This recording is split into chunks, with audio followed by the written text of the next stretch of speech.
Aloha, my beautiful friends on the other side of the screen or in your earplugs. My name is Krista Ralaxmidittan, coming to you from beautiful San Diego, California today. I call myself New Time Coach. I believe each one of us, we have a treasure box hidden inside. And once we start to open it up, we start to manifest our inner fairy tales into this reality as our dreams on our terms.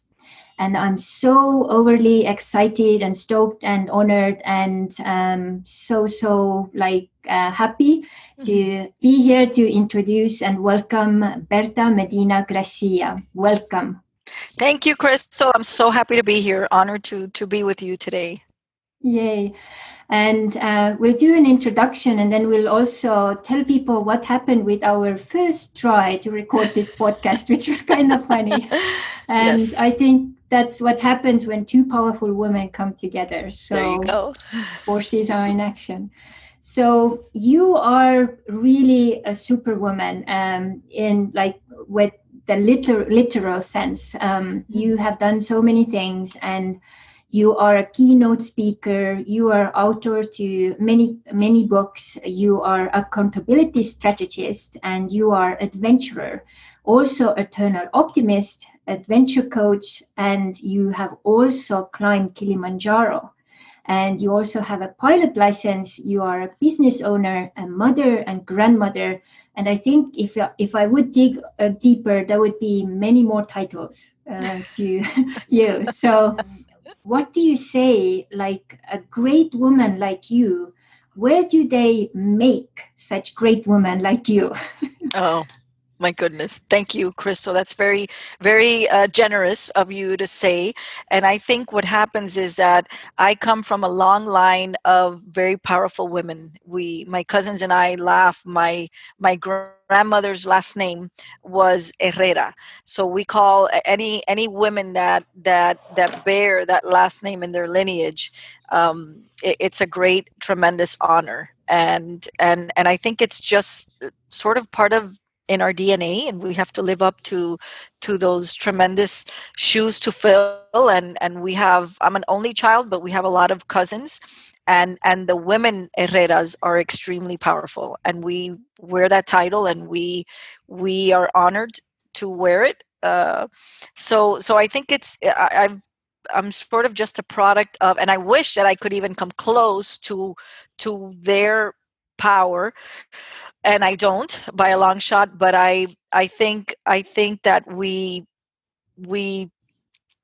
empower each other into whatever we can become, as you do with everyone who you know, empowering them to be the best version of themselves. So your roots are actually from Cuba, and that's like, for me, this is so exotic, you know. When I was at school, like, this was something like we were not even like told much about. It was like kind of like a secret project and stuff, you know. And once, I've never been to Cuba, just one time there was a flight going to Mexico, which stopped in Cuba, but we didn't go off. But I've read so much, and it has been such a, like, you know, so much happening there. So coming from that country, and then your mom was emigrating to Miami, was it, right? Yes, correct. So that's quite a change. Like, would you like to talk a little bit about that? Because I think the way you were raised was actually, you know, influencing and molding this amazing superwoman you are today from that moment, right? Yeah, and I think what happened, which is every Cuban story. I'm a first generation proud American, born to a Cuban family, and as we know, when Castro came in and everything sort of went to heck, it's almost like with Cuba now, it sort of went back in time. You know, it was so sprawling and at the top of its game in the 30s and 40s, and then you go now and it looks like just a third world country that never developed. And I think what happened, and interestingly enough, I come from African slaves. You know, Sabino, who was 5 generations from where I am, was an African slave who migrated, you know, was brought in, not migrated, to through a slave ship, which I found all the information the day that he arrived in Havana Harbor. He was sold and married a slave woman, and they had a daughter, and that daughter, who was a slave child, ended up becoming the wife of the plantation owner's son. They fell in love, and they had my great grandmother. So my great grandmother, even though she was a product of coming from a slave mother, grew up, with a silver spoon in her mouth, and everything sort of changed from there. And you fast forward 2 generations where my mother was in her 30s. She came to, my grandfather wanted to make sure that all of his children had left the island, and then he put in to come, and it's very disturbing how they treat people once they know that they're defecting. But my mother came to this country, like I said, in her 30s. Then my father came, she got pregnant, and they were married, and my father went back to Cuba when my mother was 5 months pregnant. So I grew up in a very typical Cuban family. Our nucleus was grandmother, grandfather, aunt, and 4 cousins. So even though I was an only child, I grew up with what are now my 3 siblings. And that was very normal for Cubans, because you had to make ends meet and you had to do what you could. And my grandfather, who was our rock, figured, well, I've got to raise these 4 kids now, fatherless children. We had fathers, they just were absent. And he was a retired police officer from Cuba, came here at 60, and then had to work 3 jobs, then 2, and eventually retired well in his 80s. Made sure he didn't retire till we were all college educated and married.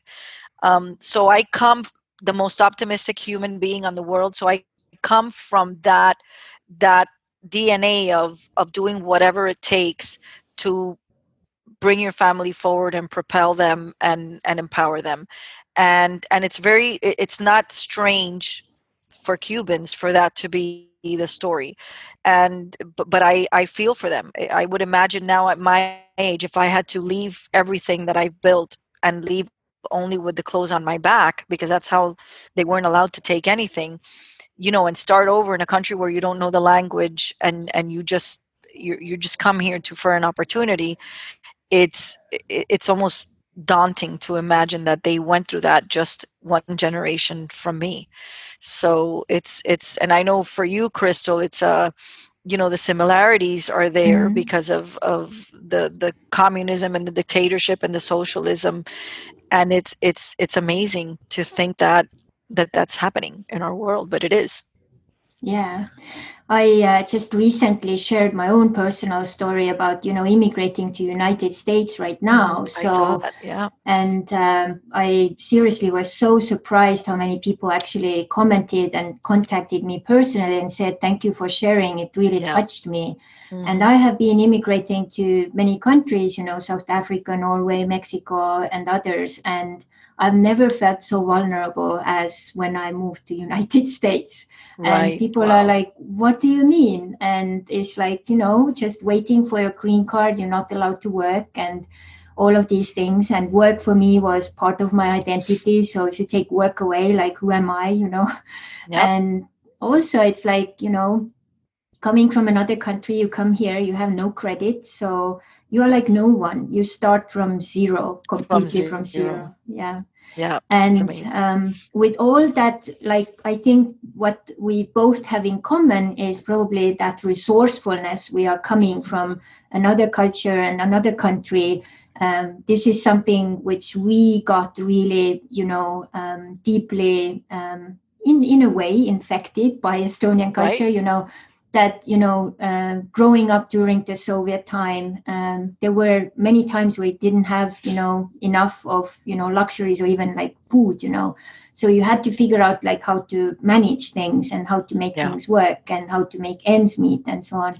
So I think that resourcefulness has really come with me wherever I've been. And people outside, they're like, oh my God, like, how did you come to this and what did you do? And It's amazing. yeah, and that's why I also so admire you, like, especially that you also now are building this beautiful project you call Dreamers Succeed. And in your book, The Why is the Way, which I Mm-hmm. also have a Yay. copy with your signature and story. You also actually mention your mom, who was, working hard and had only very few free days per week, and then was very, very, tired and didn't wait for the Monday. And Mm-hmm. it has actually partly also inspired you to start to work more about and with dreams, not only Right. with yourself, but also other people. So can you tell us a little more about that story? And also, was that the part where the seeds kind of your dreams were started, or was it in some other story Yeah, beginning? and that's a great question, Crystal, and I appreciate you mentioning it. And in the book, I talk a lot about how when we're living on purpose and with purpose, we don't hate Mondays. I mean, for me, Monday is a great day to start the week, but I live every day because I'm living in passion and in alignment with who I am. So my mom's story was that she worked, came here after she was college educated in Cuba, did not have the luxury of getting her title here as a teacher. So she just went and did factory work. So she worked every day, and Saturday was errand day, and then Sunday she was already preparing for Monday and everything she had to do. So she just dreaded Monday so much that she began to hate Sundays, and they would bleed into her weekend. And I know a lot of people still, and Crystal, you probably do as Mm. well, that hate Mondays. And it's not that they hate Yeah, Mondays. Mondays has never done anything to you. It's just that you're not yeah, living your life with purpose. So I think what happened was you grow up seeing that, and I'm an eternal optimist even when I probably should not have been an eternal optimist. We grew up with a lot of a lack, not a lot of encouragement, because everybody was working and trying to make ends meet. And great people, I wouldn't trade my childhood for anything in the world, but there was a lot left undone and unsaid just because of the circumstances. But I still somehow found a way to be always extremely optimistic. And I think that my thing was, listen, if we just dare to dream, we can make those dreams come true. And if we just dare to keep that vision in front of us, we can make them come true. And I know you're a vision board person like me, and I've been able to bring my vision boards to life.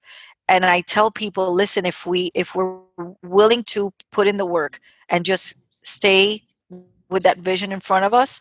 And that's really how Dreamers Succeed was born, just letting people know, listen, you will succeed, but you have to keep that dream alive. You can't just give up when things get yeah. tough.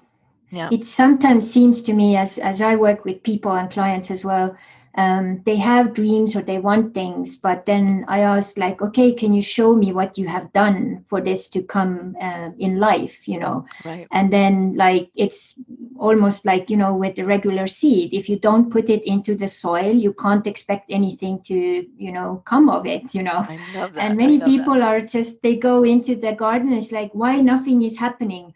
Why is there no, like, I want fruits, why are there no Yes. fruits? And it's like, okay, did you do the work to put the seed down and figure out, is that the right place for this? Like, is it enough, humidity and light and whatever it needs? And Mhm. then did you take care of it? Did you take the weeds out when they came and all of those things? And then they, like, I don't want to do those things. I want this to just, like, I go to the garden and the fruits are there. And it doesn't work like that, right? So, Yes. Yes. and Absolutely. so in several of your interviews, I heard, I also am that kind of person. I really like to kind of like shock strangers. So Right. one of your favorite questions you oftentimes ask, even in the Starbucks, from Mhm. random people, what is that question? It's what's your dream? Yeah. and And and what do and they what is, say then? first of all, they look at you sort of shocking. First they think, that you're crazy or high or something. And the sad thing is, Crystal, that a lot of people have never been asked that question. I Yeah. remember one of the first times that this happened. I'm at a Starbucks, and there was an 80. He must have been like 82, Melvin. We became friends, and we still email each other. And when we see each other at Starbucks, when you could go to Starbucks, um, we got onto a conversation. I just said, "Well, what's your dream?" And he looked at me like I was loony. And then he started, and even at 82 years old, he still had a dream. He was from North Carolina, still had a dream of creating a children's home, because he was a product of adoption, coming out of the foster care system. And if kids just had a place, a safe place to go, and for people to love on them and to teach them, and help them understand that there is a better life for them. And that was still on his radar, and he was looking for investors, but he talked about it. And then he sent me an email afterwards, and he said, nobody ever asked me that. I haven't talked about that in 30 years. And he goes, you just planted a seed in there that I need to get moving on this project, because if I'm only here for 100 years, I've got to get this done in 18 years. And it was just so beautiful. And kids don't have that problem, Crystal. Kids, you ask them what's your dream, and they go as big as, before society. And I do a lot of, with the children's book, Chloe Climbs for Sippy, I do a lot of school career days, and talk to children about the power of generosity. And I don't think I've ever had a kid not be able to ask that question, not be able to answer that question of what their dream is. But as adults, we need to be asking each other, and we need to be exploring that. That's why I love so much about what you and Michael are doing, because it forces us to look at it. And when you ask that question and somebody looks at you like, what, you know everybody has a dream. They just have to dig it up. Yeah, I remember this one situation. I was actually volunteering in South Africa, and we were doing this class with kids in a local township, and it was an art class. Wow. And I wanted to tell them a story where I was coming from, and that I didn't have rich family or not Mm-hmm. enough, stuff, and encourage them to know about the world and look at the world map, and that someone from Estonia had a dream to come to Africa, and South Africa kind of popped up, and there I was. And Nice. so as I was telling that, they were like, Estonia, is that even a country? Never heard of Wow. it. And so I could enrich their lives and say, like, there is a different country, and very courageous people come from there. And then also I asked them, what is your dream? And what was so interesting, they had to like draw it or paint it. Mm-hmm. And most of these kids are were at that time living in a township, so they didn't have much security. I got to know also another lady from township, and I wanted to go and visit her, and every time we had a scheduled appointment, we had to change it because someone was dying because of AIDS, or someone was Wow. shot, or some another funeral was happening.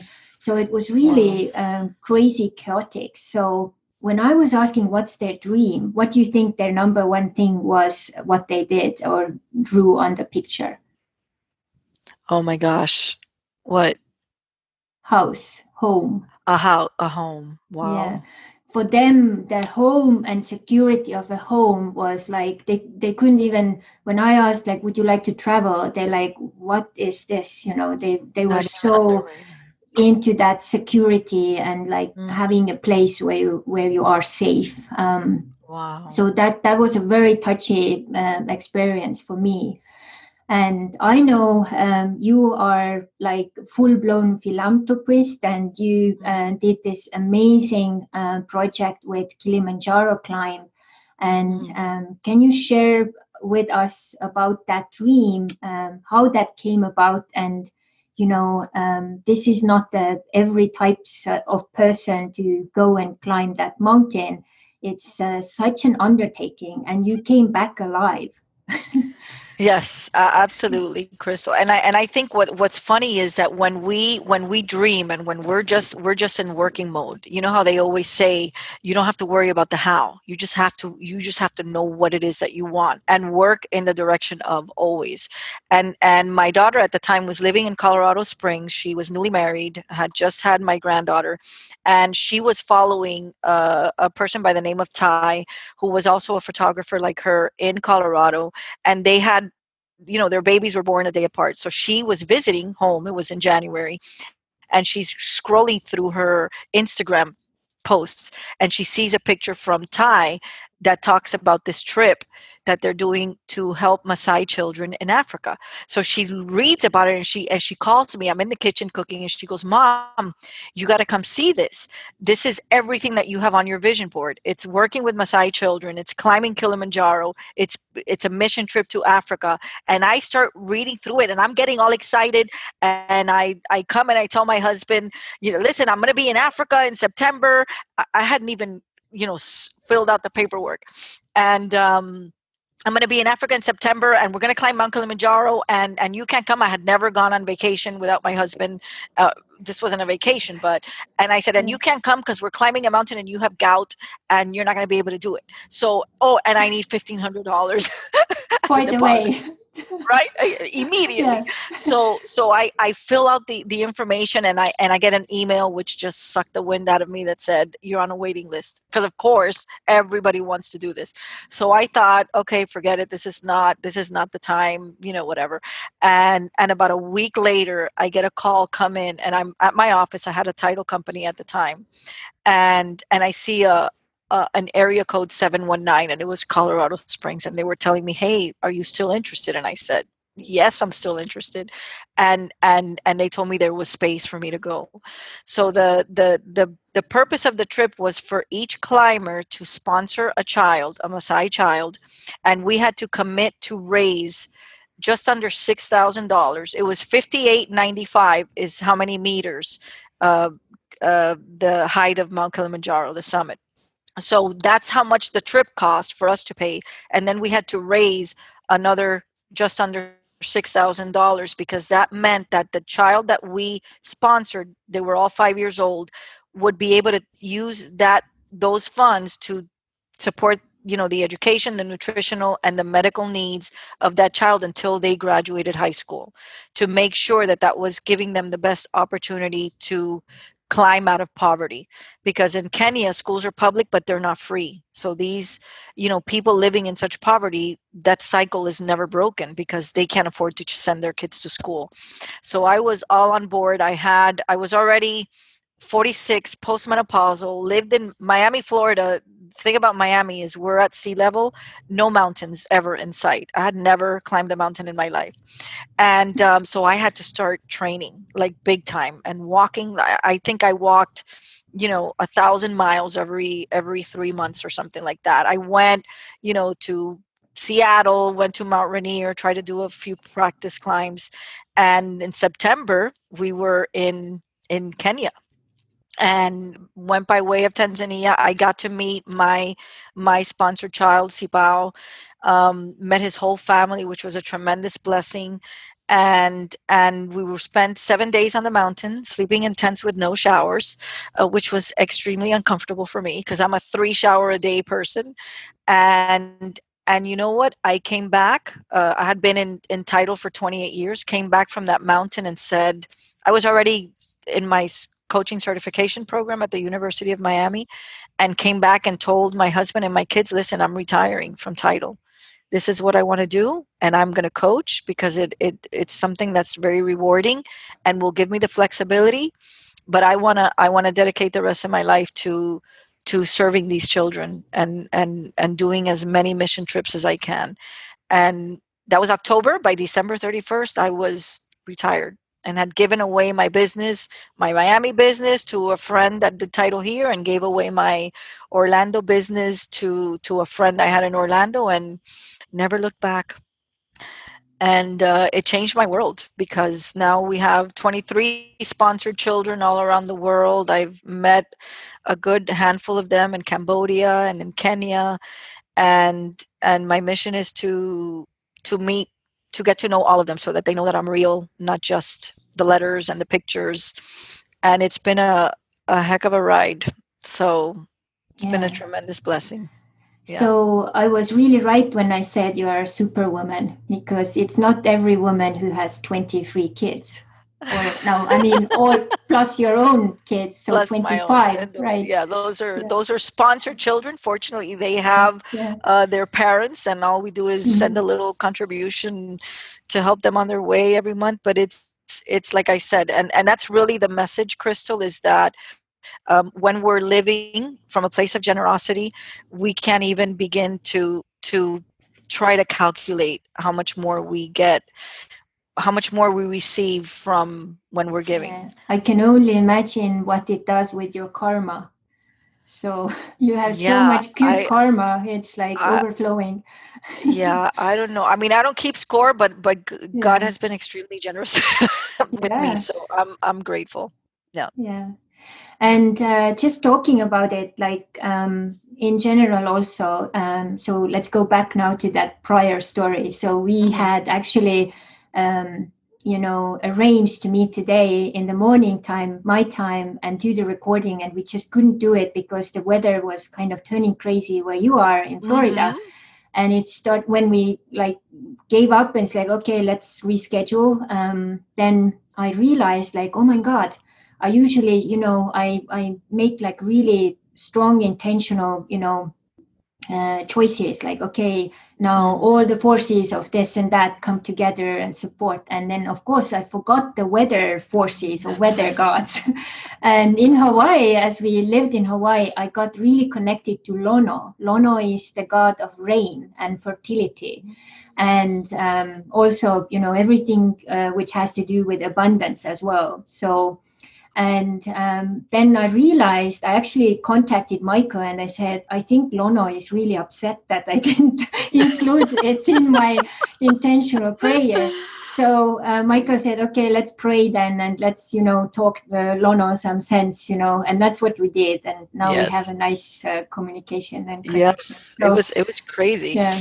Yeah. And why I bring this in is also one of the things we really learned in Hawaii is, communicating and connecting with this, invisible world is always very, contributional for our lives, but Hmm. it's also connecting us with what's out there and also with our inner. But it's also part of that feminine essence. So, which is, that, you get that idea or your intuition says, okay, Berta, you're going to go to Kili now. So get your Yeah. stuff together. And then Yeah. you go. Like there is no excuse anymore. You just get your stuff and you Hmm. go. And Yeah. I think the dreamers who succeed are the ones who are actually listening to these calls and then doing it. Like you have done it over and over again, but of course Mm. with the Kili especially. So I myself, I did not that magnitude yet because I have a little altitude thing going on, but I'm more like kind of a mermaid going into the depth. I feel more Hmm. comfortable there. But Hmm. I did my own pilgrimage in Norway for like almost 2 weeks. I climbed like it's not that Wow. high, just like 1,000 feet or a little more, I think. No, it was 1,000 meters above sea level. So Mm. Wow. yeah, so kind of climbing up there, and then I did fasting, and then I stayed there completely alone for like that time period, and I completely fell in Wow. love with the mountain, with myself, and I had all these ideas coming to me, also what to do later and how to change my life. And I think that's the power of the mountains. They really shift Yeah. something deep inside. And Hmm. as you came back, you started to dive into this coaching world. Could you Hmm. tell us how was that transition? And how did you also feel that your mountain actually, Kili, became like kind of like a being who was backing you up, like you can do it, Berta, like, okay, let's Hmm. go, let's do it. And Yeah. then you jumped into that. And how was that transition? Yeah. And that's a great question, Crystal. And I think you just said something that is so important. That you said I went to that mountain and I fell in love with myself. And I think that's, and I say this to everyone, not just women, and when I'm speaking and when I'm doing corporate events, it's so extremely important. What happened with me was when I went on that first mission trip, I committed to, when I came back, I committed to vacationing by myself at least once a year, just because I grew up with low self-esteem. Everything was against me. Not because I that was going on in my head. It's just that the optimistic gods were not necessarily in my favor, at least looking from the outside. I never saw it that way, but it was that, oh my god, poor girl, she doesn't have a father, I know they don't have money, and I'm thinking, what, there's nothing wrong here, but I did have self-esteem issues, very clearly, very clear self-esteem issues. So when I went on this mountain, I think I was powered so much by the determination to succeed because of what it meant for someone else. I would never have done it for me. So when I was in the middle of the coach, I actually I did like two classes from Africa with very shoddy reception, but I was in the middle of the course. When I came back, that I decided to go into it full time, it was almost that. And people had always called me a coach, Crystal, all of my life, and they would say, hey, I'm having this issue, can we get together? I didn't know coaching was a career. I One of my daughters, it was crazy, one of my daughter's best friends had just broken up with her boyfriend. She was at the house and we're trying to get her through it, and she said, Bertha, you should really become a coach. And I'm like, oh, people call me that all the time, whatever. And she goes, no, but like, you should really do it. And I'm like, what do you mean? And she goes, no, like, you can, that can be a career, you can get certified and you can. And I'm like, what? And 2 weeks later, I mean, I started really investigating and looking into it, and I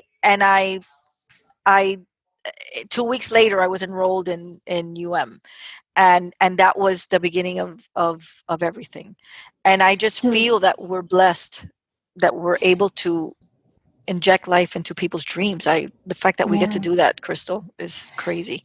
it's really amazing, especially to see that once they start to believe in themselves, like how their lives and everything shifts. And one thing what I would like to maybe dive deeper now into as a woman, and you just shared this too, this transition, and how you were also struggling with self-esteem and so on. So many people now, when they go over into maybe transition into a new profession, and it's Hmm. exciting, and they do their baby steps and so on, and many of them also kind of hit the wall because there is not enough support, or they don't know how to ask for it. And then what happens also is that they collapse, or they stop, or they like, oh, this is not meant for me, and just goes into Hmm. this vicious circle and so on. And just this short time period, we know you through another online class, and we met you Hmm. last week, which was really amazing. I Yeah. know, just like being in your presence, I felt like, oh my God, like if I'm gonna just, want to scale my business, I need to be close to Berta, just ask Hmm. her questions, and she will kick my ass, literally. Hmm. So can you tell us, how would you recommend people, especially women, because we have those issues, Hmm. whatever the reason is, culture or background or husbands or whatever. How do we get over that, notion of I'm not good enough, or I have to have more certifications or more experience, and oh no, I can't ask this, number or this price for my services. What would you recommend them to do that next level step, or like really kick their own ass, so to say? Yeah, yeah, and that's great, Kristen. I think there are several layers to what you're asking me here, and I had so much fun, sitting with you at lunch. That was like a total dream in San Diego last week, and just amazing. But I think, Crystal, there are, like I said, several layers. Number one thing, I think those people that quit too early. You know how they talk about quitting. Three feet from the gold for the gold miner at the beginning in that introductory story that so many people know so well and Think and Grow Rich. I think what happens is that when you are not really focused on your why, I think when you have that clarity of the vision of why you're doing what you're doing, that is going to be the driving force. There are going to be obstacles, there are going to be naysayers, there are going to be, a lot of things. And I think that there are dark forces in the world that may try to get in your way, especially when you're bringing so much light. You can't be subject to that. And I think a good way not to be subject to that is to be very clear on why it is that you started, why it is that you wanted to do it. If you keep that in front of you, that's why I'm a firm believer in the vision board. Mine sits right in front of my toilet. I cannot ignore my vision board, and I think that it's very important to keep that vision alive. Now, is there work? Yes, there's work. Am I sitting at my computer or on the phone sometimes 16 hours a day? Yes. But if you are truly doing what you are meant to do and what you are aligned with, you're going to love every minute of the work. And the work is never really going to suck, as I say. Now the other thing is, and Crystal, it's crazy because it really does happen to us as women. We get into this value and this self-worth, and it affects the pricing. I can't tell you, men don't have that problem for whatever reason. And I coach men and I coach women.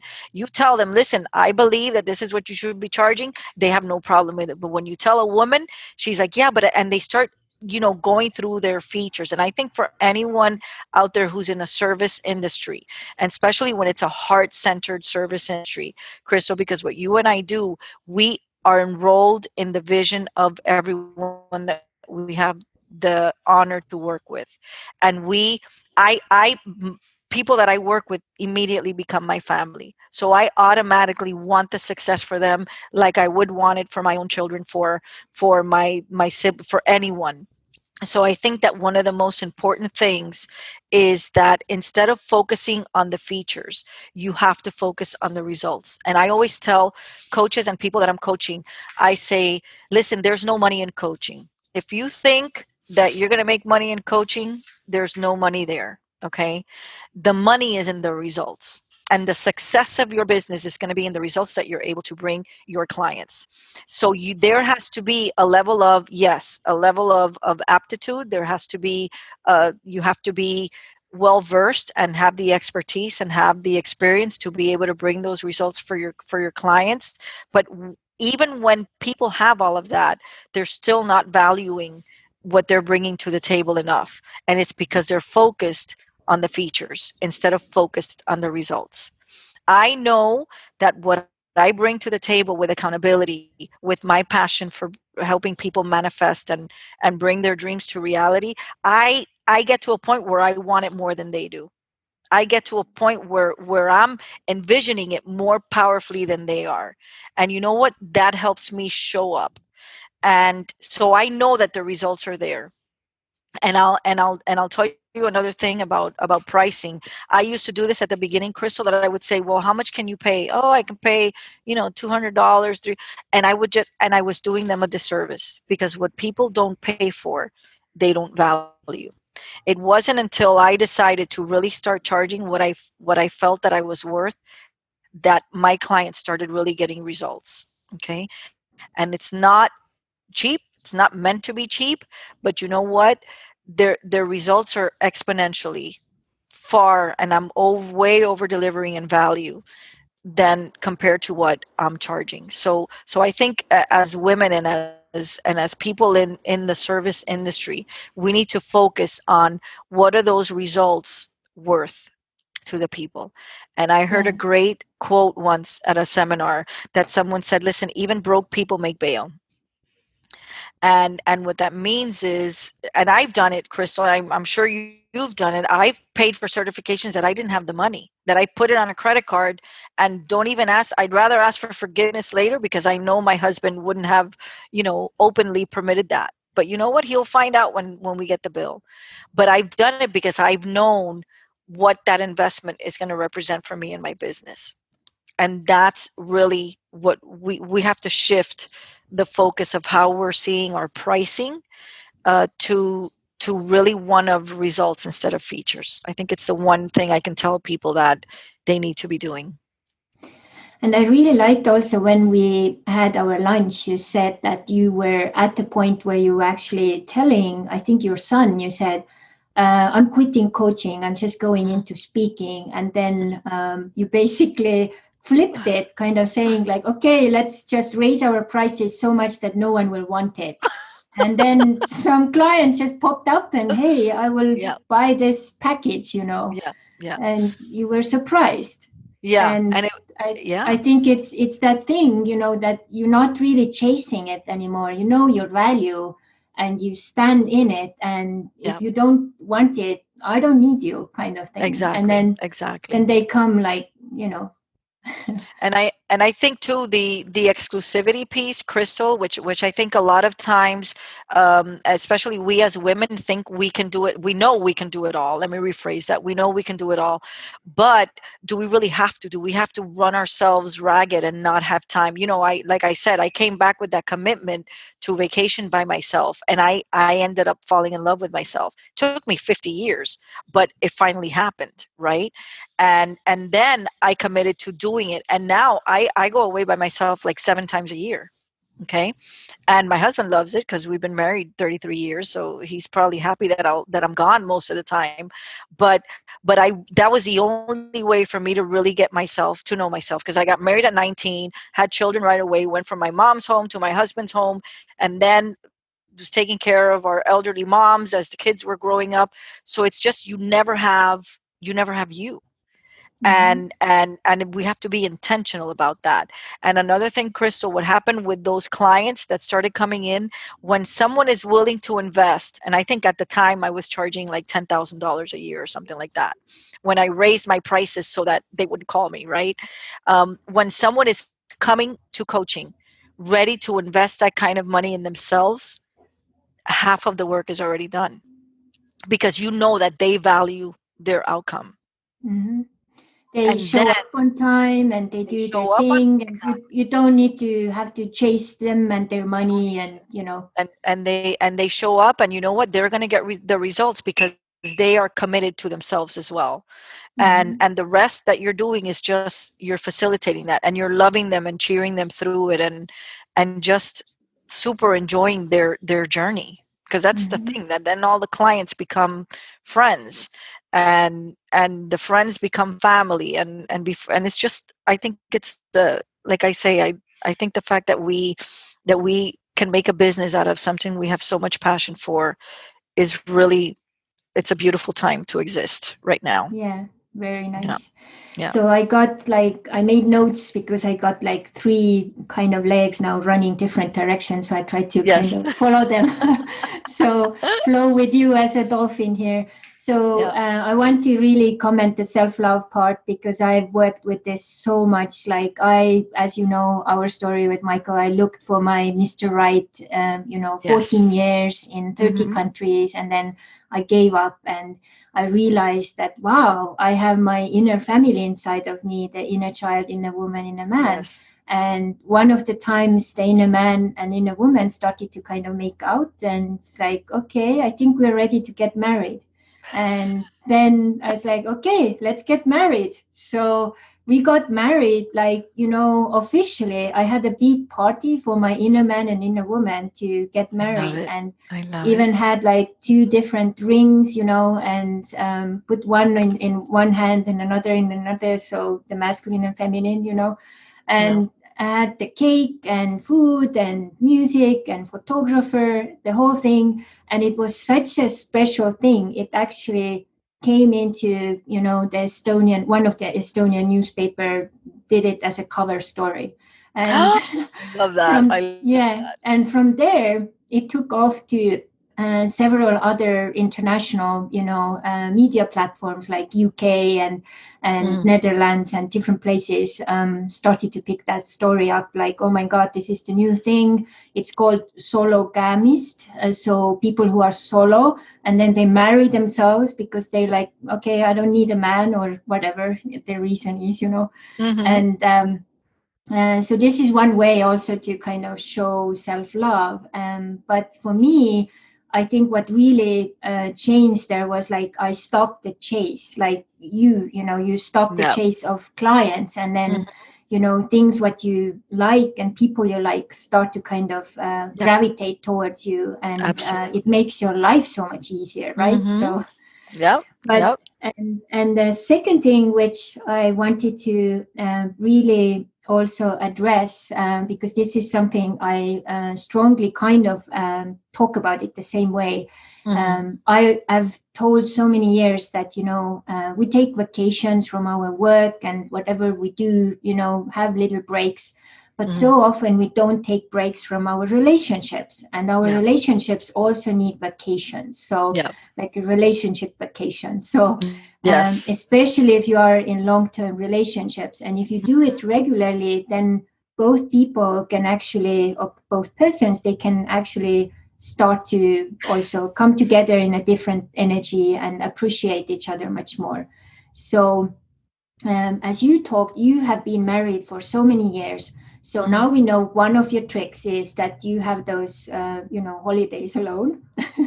But there must I be only more. started doing, I only started doing that about 6 years ago. But Yeah.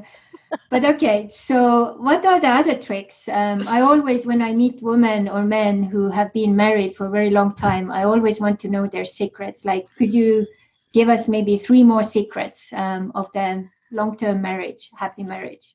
I think that one of the things, and we did have to go to therapy, and it's not that our marriage is perfect by any stretch of the imagination, but one of the most important things I think is to really be two individuals, not just, especially for I think for me, because I got married so young.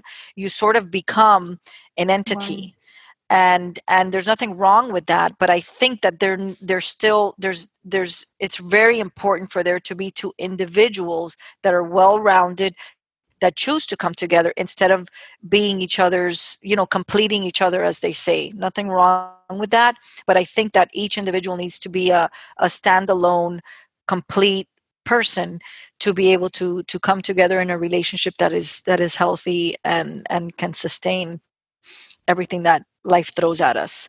And I think the other thing is just having a good sense of humor, at least for me.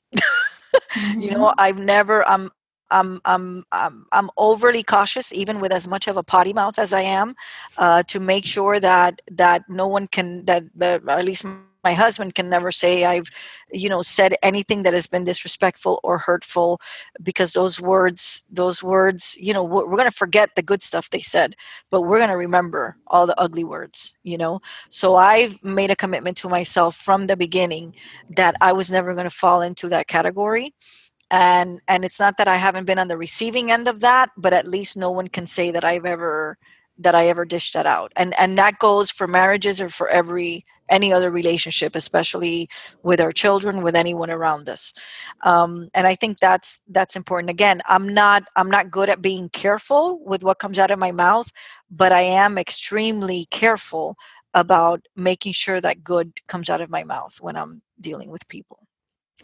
Yeah, you actually, I think, mentioned in several places. I watched through your videos, focus on the good. And Mm-hmm. I think this is such a crucial thing in any relationship, because Yep. so many times we can get stuck in like, oh, he's not doing that, or she's so bad Right. with that. And then just Mm-hmm. it piles up one after the other. And then in Yep. the end, there is nothing good left. So, Nope. yeah. Exactly.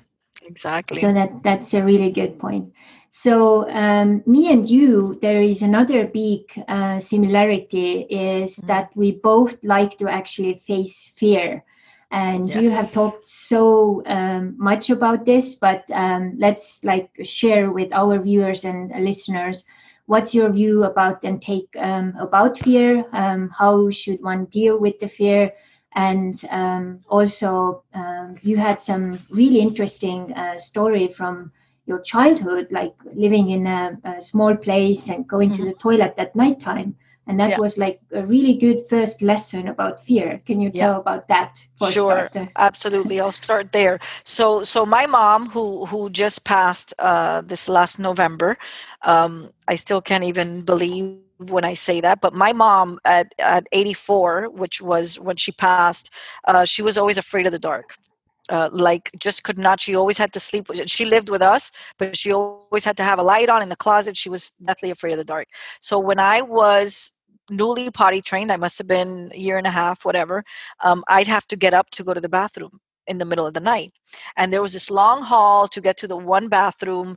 But everybody worked, and we couldn't turn on the light because it would wake up everybody in the house because we're in a small space. So she would be afraid to walk out there with me. So what she would do is she would tell me, "Listen, go go by yourself, and don't worry, God is with you. Nothing's going to happen." So I would take her word for it, and I would go and go to the bathroom, do my thing, and come back. So without even realizing probably what she was doing, because she was operating from her own place of fear, that was just injected in me at a very, very young age. And then fear was really just not an issue. We're only born with two fears: the fear of falling and the fear of loud noises. Everything else is just injected to us by society, by our parents, by any other external factor. So it was very interesting, because as I began to get more and more adventurous and would start doing all these crazy things, postmenopausal, my mother would be like, "But aren't you afraid of jumping out of a plane and going to fly and going to Africa by yourself?" And I would say, "No, mom, because God is with me." And and that was those were her own words. And I'm blessed by that lesson. But I think, Crystal, every fear that we have has an expiration, and it ceases to exist the minute that we face it. Yeah. And what we have to do, like you said, is there to face it. Yeah, I've had several times flying from one place to another, and so often I sit next to someone who has fear of heights and like fear of flying, and they're Yeah. like shaking there, and I say, just kind of putting my hand on their hand and saying, just calm down. This plane it will not go down because I have a big mission, and it just can't go down. I love it. I love it, Yeah. Crystal. That's And amazing. then they're like, okay, so if you say so, like, so they try to calm down. But I like yours even better, so I may next time use that one. There you So go. There you very go. cool. So as a woman, you have done pilot license, and Michael is in a process to get his soon. And last year he took me. I didn't even know it was like a surprise trip. He took me Nice. to fly, and I didn't even know. I thought, certainly like an instructor is going to fly, but he was sitting on a pilot seat, and I was like, Not once I you don't solo. know. Yeah, I don't know. So, but of course, the instructor was with us in a plane, so I felt a Mhm. little more safer. And so I started to ask, like, how many years you have been doing this? And it was a woman too, so and she Nice. seemed to be very confident and stuff. And we had this amazing, gorgeous San Diego afternoon flight, over all these Nice. beautiful mountains and ocean and areas. So it was like really amazing. So tell us now, how did it happen? Like a woman like you came even to that idea to become a pilot, and that road, like how much time did it take for you, and what have you done with it? Like have you used it also? Because sometimes Yeah. we do it and then it's just like a thing on your shelf. Yeah, yeah. And I still have 5 hours to go. I have my night flying to do, but it's so funny, Crystal, because I've always wanted to get my I just wanted to learn how to fly. If the poop hits the fan and I need to get in a plane and take off, I want to be able to do that. So my husband, on our 25th anniversary, I bought him he loves Harley Davidsons, and he never had a motorcycle before. So I worked on it for 4 months, didn't tell anybody, didn't tell my children, didn't tell my mom, because I was paying $1 for the motorcycle and $25,000 for the surprise. I wanted to have that element of surprise. So it was our 25th anniversary. I took him, for a spa day, and we spent the whole day in the spa. And I had the salesman from and it was Thanksgiving weekend. So my son had come down from Orlando. I had the salesman, everything lined up for him to come to our house, put the bike in the garage, put the balloons, and then he was gonna wait in the garage with the bike so that he could walk my husband through it. So I had coordinated all this stuff. So we drive into our driveway, and when we open the garage door, there's this bike full of balloons, right? It was a beautiful soft tail, just the most beautiful bike I'd ever seen. And my husband's looking like he thinks he's something weird. He can't make sense of what is happening right now. And he starts freaking out, he starts crying, he can't believe it, he's all excited, he goes and he talks to the guy and whatever. So he hadn't gotten me anything right, for our 25th anniversary. But I'm not like that. I don't care. I mean, I'll be happy if you make me a nice ribeye and a baked potato, and we'll call it a day. And he freaked out because he said, now I have to tell everyone that my wife just got me a motorcycle for our 25th anniversary, and I didn't get her shit, right? So he runs across the street, our excuse my language, runs across the street, and our one of our front door neighbors is a flight instructor, and him and I would always talk shop. And he said, listen, how much is it going to cost for you to get my wife flying lessons, because I need something urgent right now. So they coordinated, landed on something, and then he came over and knocked by my door and said, hey, by the way, happy anniversary, your husband just got you, you know 40 hours worth of flight lessons or whatever. And I'm thinking, this is pretty cool, because he knew I always wanted to do it. So it sort of just came to me like that, as that gift of feeling guilty. Right. And I was like, I'm all about it, let's go, let's do it. And 2 days later we were already at Miami airport, and it was just great fun. At the time, my daughter was living in Colorado Springs still. So I always, it took me so long to get to Colorado Springs, that I always said, I just want to have my own plane. I had an office in Miami, an office in Orlando, and I said, man, it would be so much better just to fly for an hour than to have to drive for 4 hours over and then 4 hours back once a week, every week for 6 years.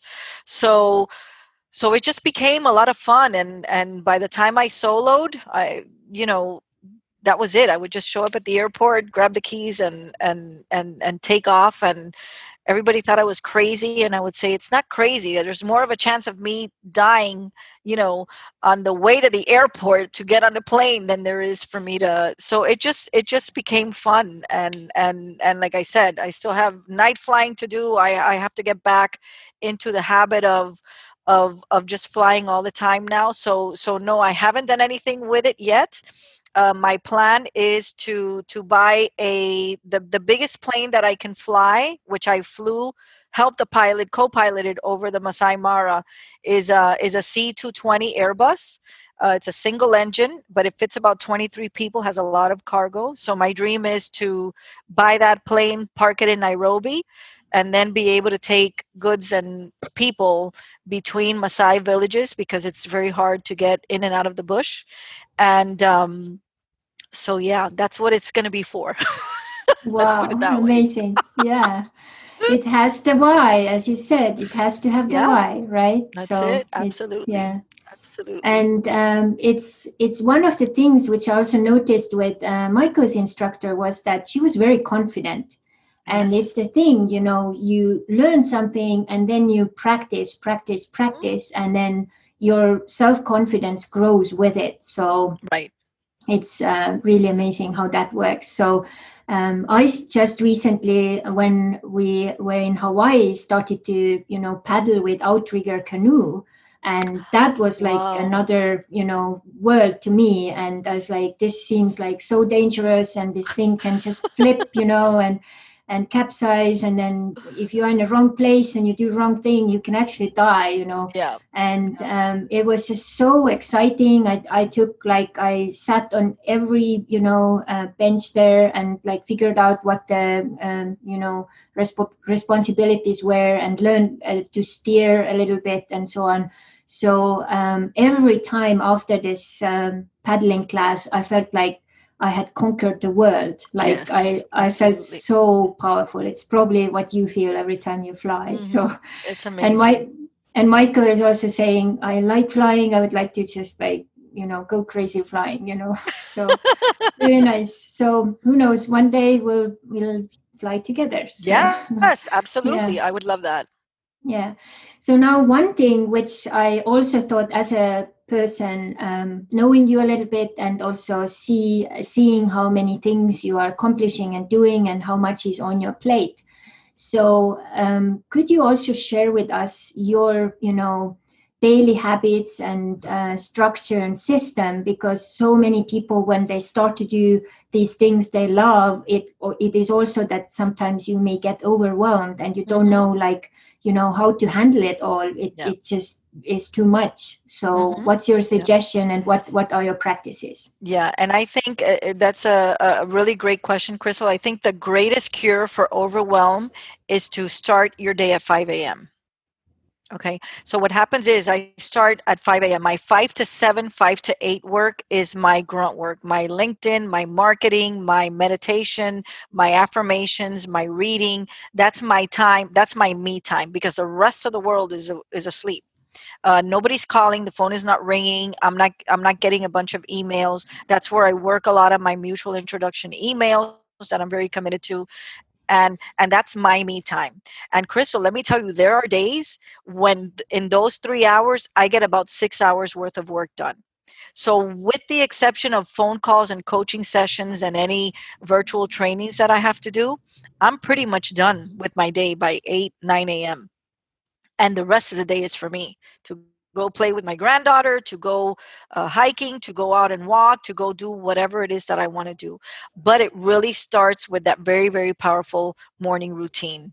And I promise, if you can commit to waking up early in the day, it's amazing how many more hours. It's almost like you don't just have 24 hours in the day anymore. You have a lot more. Another thing that I do is I time block. Everything goes on my calendar. Even spontaneity, which sounds so weird, goes on my calendar. I have a lot of time to play, but I calendar my playtime. I calendar my girlfriend time. I calendar my Chloe time. I calendar everything in, and it's amazing when I keep really good track how much free time I have. And I think the trick to it all is really having a powerful morning routine. Yeah, I so agree. I have kind of tested myself different things as well. And Hmm. I'm generally not a really morning person, but if I have a good enough reason, then I can be. Like when I Hmm. lived in Hawaii, I knew that if I go and, get up early and go into the ocean, I have a chance to swim with the wild dolphins. So I love it. that's a good why to get up. Yes, absolutely. And over here, it's basically when I go and train early in the morning, I have figured out, actually even like estimated it. I save almost an hour because early morning there is no traffic. And then Yeah. also when I go to the gym, like everything is kind of available. And then when I Hmm. come back, it's also, still less traffic. So Yeah.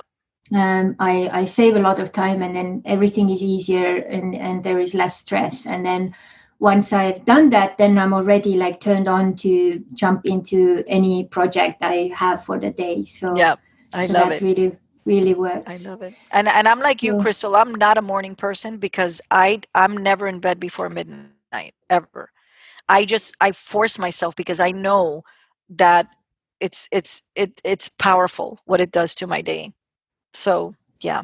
But I love mhm. sleeping in. I just don't do it, but I love sleeping in. Yeah, very good. So now, to start to wrap it up, of course, we could talk with you like hours in end, but Mhm. just to wrap it up today, what would you say for those people who have many dreams, maybe, and they maybe already also have done vision board and so on, but still things are not really moving? Like, what's those like little kicks they could do or change so that things would start to manifest faster for them? I think that one of the first things that you have to do is make sure that the dream is the dream, because a lot of times we think that we're supposed to be dreaming about this stuff, and when there's no motivation behind it, usually you've got something under that's not real. You need to dig in and dig deep. And I'm happy to share, the why workbook with you, Crystal, and you can share it with everyone in your audience if you want. But that'll help you get in there and really find that purpose, because there's one thing at your core that really ignites you. And if you're not getting any traction, you're not passionate enough about what you think you're going after.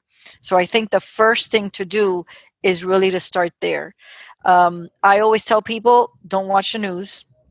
And I always tell people, you have to be practicing gratitude. And I know that's a big thing for you too, Crystal. But the gratitude is a game changer. As often as you can, get out and volunteer and serve in your community. I always say, you want to be successful, you tell me how you're serving. And for anybody who feels stuck right now, if I asked you, how are you serving, and you can't answer that question, that's why you're stuck. Because how you're serving should trigger an automatic response. So I think if you're in generosity mode and you're in gratitude mode and you're out there serving, everything is going to fall into place, as long as you know that what you're going after is really what you want to go after. Don't lie to Yeah. yourself.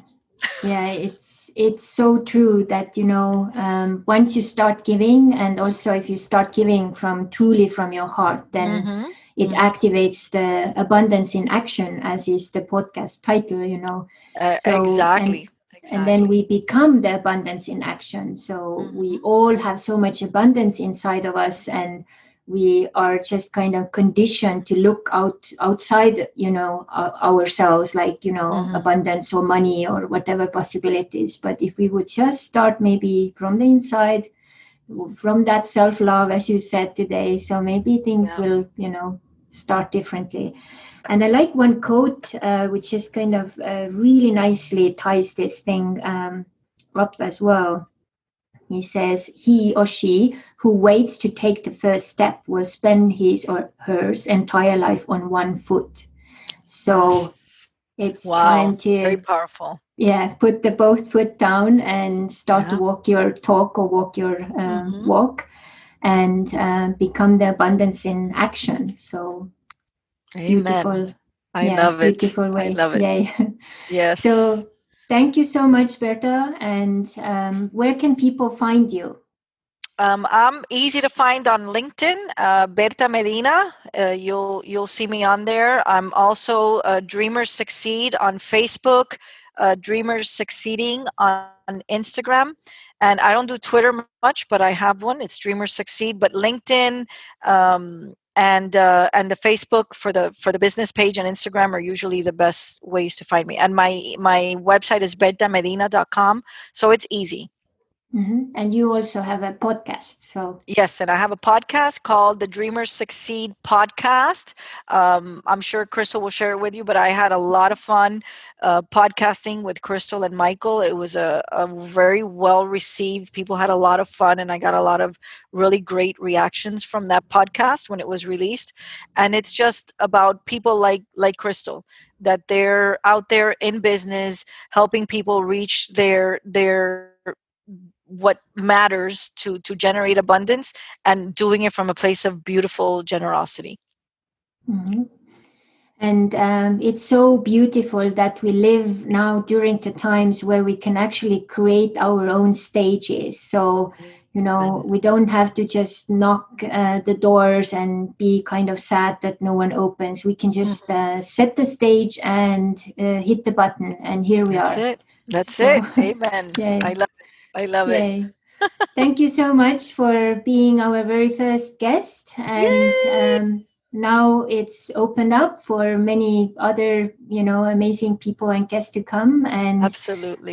we'll put all the links and connections also here with the video and the audio version. So I hope everyone will enjoy. And we wish you all the best and lots of abundance in action. Thank you, Crystal. Amen.